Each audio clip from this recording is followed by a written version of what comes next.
Now let's talk about Adam Schiff has been having a hard time recently.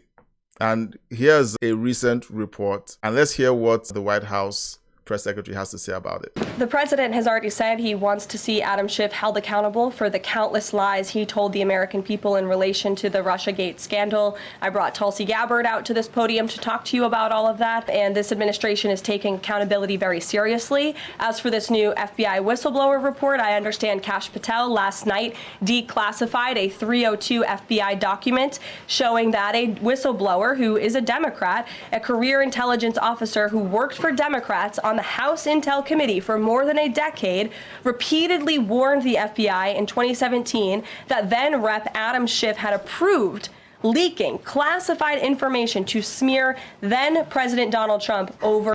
Okay, so if this was a Republican who did this, he would be in jail today. They would have prosecuted him and he would still be in jail today, guaranteed. So Democrats, vicious when they handle issues like this when a Republican is involved. We saw it over the last 5 years. And we saw how they treated the so-called protesters who were protesting U.S. support for Israel because they were supporting Hamas, not Palestine, Hamas. They interfered with on Capitol Hill, regularly doing sit-ins, protesting in the halls. And what happened to them?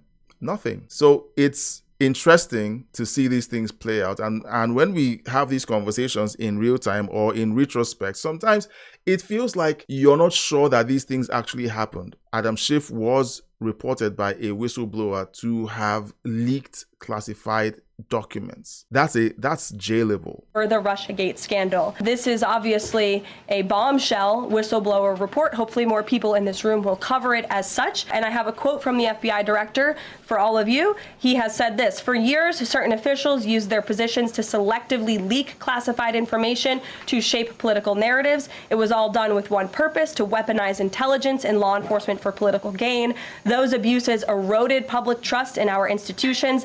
The FBI will now lead the charge with our partners at DOJ, and Congress will have the chance to uncover how political power may have been weaponized and to restore accountability." That's what the administration is focused on, and hopefully. And we're going to hear not MSNBC, TDSBC say that the Trump administration is weaponizing the legal system against their political enemies. Yep, cue the tape, and they're going to run it all through the proceedings with Adam Schiff, if there are proceedings. Now, here's the story. I think this has more information, and then, we'll talk about it. Don't forget, you can leave your comments or your thoughts in the chat. All right, we're live. Leave it in the chat. Let's know what you think about this story. I want us to have a conversation around these three stories. One, the pushback that Democrats have been making over the whole Trump situation, inserting himself to crack down on crime in Washington, D.C. The poll tells it that 100%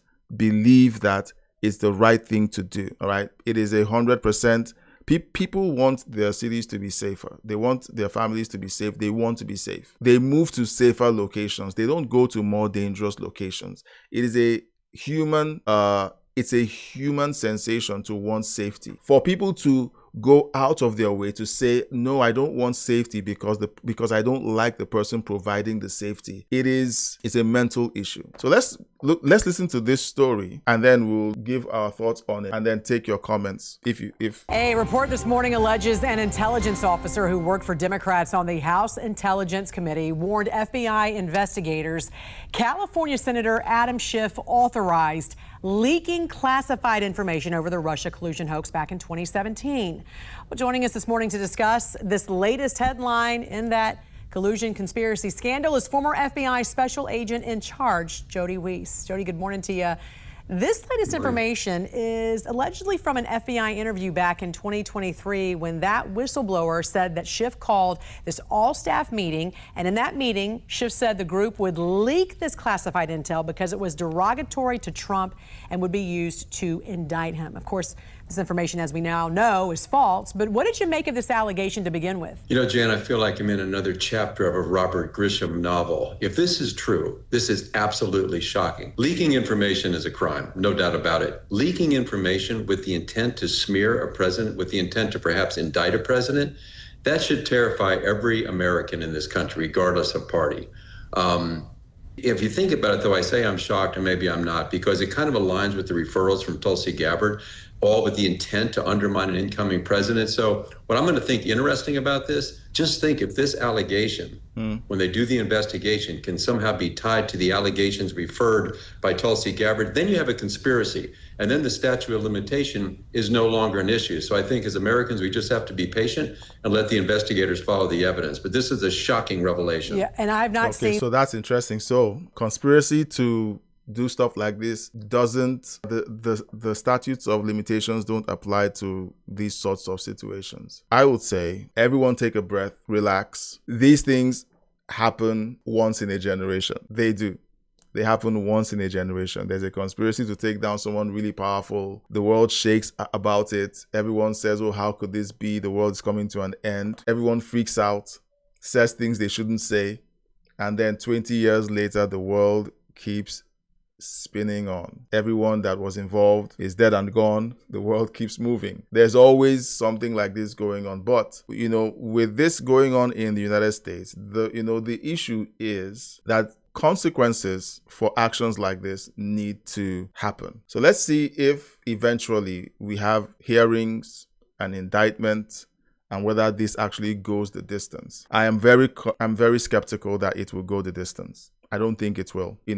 I said as much about the Epstein situation. I said I'm not sure we will see anyone indicted for those crimes because powerful people get away with things like this. It is the way the world has always worked. What tends to happen, and if you want to ask, okay, so how is it just? How is it fair? I'll tell you what happens in situations like this. When you have powerful people who believe that they are above the law, who are beyond reach, what tends to happen is that a higher power judges them, and the judgment is insane when it happens. Sometimes there's an agent, there's a human agent to it. Sometimes there's an unseen agent that latches on to these people and judges them. So I believe there is a heaven, and I believe there's a hell. And when I see situations like this, where there are people who seem to be above the law, I'm like, yeah, they are above human law, but they aren't above divine law. There is a heaven, there is a hell. You might laugh about it, you might snicker about it, but it is true. There is a heaven, there's a hell. People who are too powerful to be judged by human hands will be judged by divine hands. So just be at peace. The whole Epstein situation gets people really upset. They want to see fire and brimstone happening right now in real time. Sometimes it just doesn't. Sometimes it doesn't. Sometimes it's delayed. Sometimes it takes a while, but judgment eventually happens. Same goes for everything else we see politicians doing. No matter who they are, whether they are on the left or on the right, there will always be justice. And justice isn't about how we define justice. Justice isn't about how we define justice. It's about how he defines justice. Sometimes he's patient with these people. He's waiting for them to own up to their crimes. The Bible tells us that God is long-suffering. He waits. He wants people to repent. You're like, how can he wait for someone like this to repent? That's how good he is. He's been good to you. He's been good to me. So sometimes I really want judgment to fall on these people. And then God reminds me of how patient he's been with me. I have been difficult to work with God. I have had a hard time obeying him, but he's been patient with me. And sometimes he's patient with these people. And sometimes, do you know what? These people are tools. They are tools being used to do something. And when he's done using them, they will still face judgment. Have you seen their kids? Have you seen their marriages? Don't you think that they are literally going through judgment right now for some of them? So just relax, be at peace. Don't freak out. The Epstein situation happened as it did. I told you, powerful people usually don't get caught up in indictments. They have a way of getting out of them. I said it then, and I'm saying it now. I'm not holding my breath about this Adam Schiff situation. The Republicans have repeatedly shown how spineless they can be about indicting Democrats. So I don't think anything is going to happen. I don't think so. But there is a heaven, there is a hell.